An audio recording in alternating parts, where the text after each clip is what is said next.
Tough to call that one. Olivier Vernon had a similar one in the Jaguars game. Here we go. Nick Folk nails it. The Patriots down 10-0 early, find a way to win and keep the season alive. A heartbreaking loss for the Cardinals. They lose 20-17.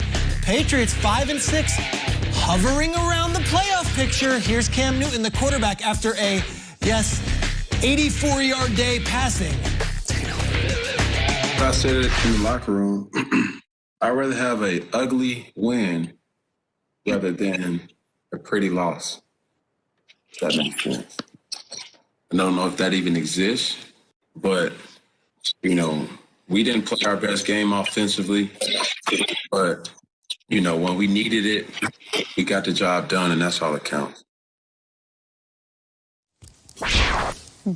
Don't look now. The Patriots have won 3 of their last 4 games. All kind of close call fashion here. Nate, how much longer can the Patriots sustain these sort of close calls? It's not about sustaining. It's about surprising.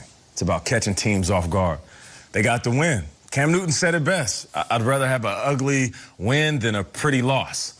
You know, they're sitting back and they're probably getting phone calls from the travel agents. After this game, they can say, you know what? No, I'll call you another week. Yeah, let's wait on that vacation. And that's where they're at right now. And I'll say this. Don't let the Patriots get in the tournament. They're one of those squads. Great experience in the coaching staff. They have vets that are hungry, and they're led by Cam Newton, who wants to rewrite the narrative of what people are saying about You trust him more than the Bucs in the playoffs? No, the Bucs are a much better team. But when you get in the playoffs, anything. Give the travel agents a break. They're making a living as a travel agent in 2020. Here's the impression yesterday of the game. I'll do it right now. All right, they're down, and then it's Undertaker! There he is! Cam's hat had a little bit of a Mark Calloway feel to it, didn't it? Mark Calloway, of course, now retired as the Undertaker. Legend. Get these guys down and keep them down, because I'm not really afraid of the next several weeks. It's like the Chargers, who are running plays with 3 seconds left, down 2 scores. It's the Rams, who Belichick's had a good time with. Dolphins. Like, you're supposed to win that game. It's supposed to be the death knell. Ring the bell. They're done. They're alive. Undertaker.gif. They're alive. It's very scary. Yeah, and I would just wrap it by saying Cardinals, a terrible loss. Terrible. Up 10-0 against a team that can't move the ball.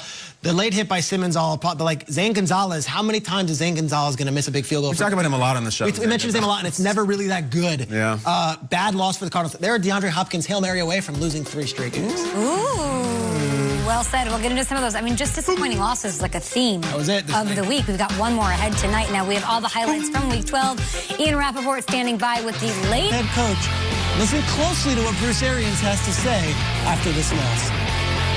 Football is so much about that being in rhythm and staying in rhythm and finding your rhythm. And I think as we keep going forward, you know, we're learning more and more about ourselves, about what we need to do. And going to get back to work and try to do a lot better job the last quarter of the season. Yeah, I've seen us get better throughout the season. And, yeah, we just got to win the next one and stay in this playoff hunt. And everybody tried to hand us the Lombardi Trophy in August. You know, you just don't throw guys out there with names. You got to practice. You got to learn to get in sync with each other. That takes time. A little bit alarming to hear that they're not quite meshing yet in Week 12. I will say this, Shregs, they fought hard in the second half. That was an improvement, but they came out flat like they did a couple weeks ago against the Saints. Yeah, what'd you hear Arians say there? Everyone tried to hand us a Lombardi Trophy in August. Who's he talking about? Can we get the Dream Weaver sequence from Wayne's World? Sure.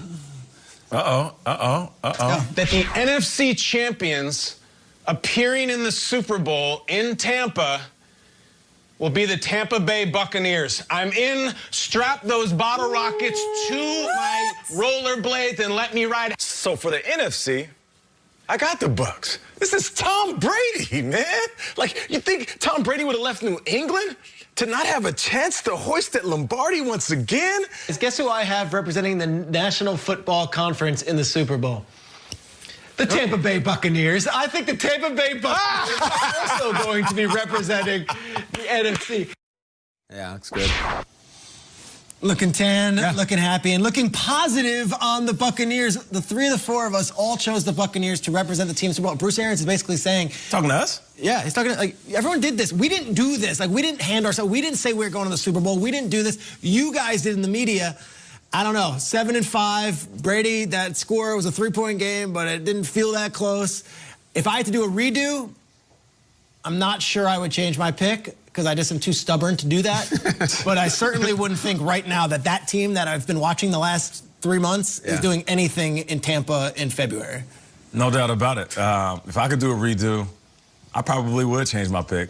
I probably would choose the Saints. This sounds like a second. Oh, yes, Nate. But as I say, you know, I would change to the Saints. I know Saints fans are sitting back right now. We don't want you, Nate. It's too late. You always hate on us, which I don't. I just feel like you guys blow it in the playoffs. Am I wrong? Why do you think they'll win now? That's why I said I wouldn't change it. I'm going to keep my pick. Stick with the Bucs. I'm stick with the Bucs, just because I'm stubborn as well. But when it comes to this team, you listen to what Bruce Arians is saying. He's saying, you know, we have to practice and we have to learn each other. And I said last week, you still got time. Yeah. It's November. You got all of December.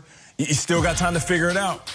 This is where you start to become who you will be in the playoffs. And there's a fear that there's not enough practice time left.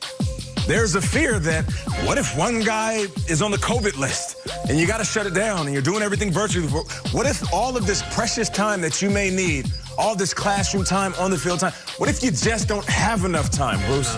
And that's what I'm concerned about. Last night, there was a big dog on the porch. He was barking. It was a team led by Andy Reid, and the little dog got ran off the porch. And that was the Buccaneers. And I'm not sure that this team can stomp with the big dogs. Yeah. That's the biggest thing I took away from this game.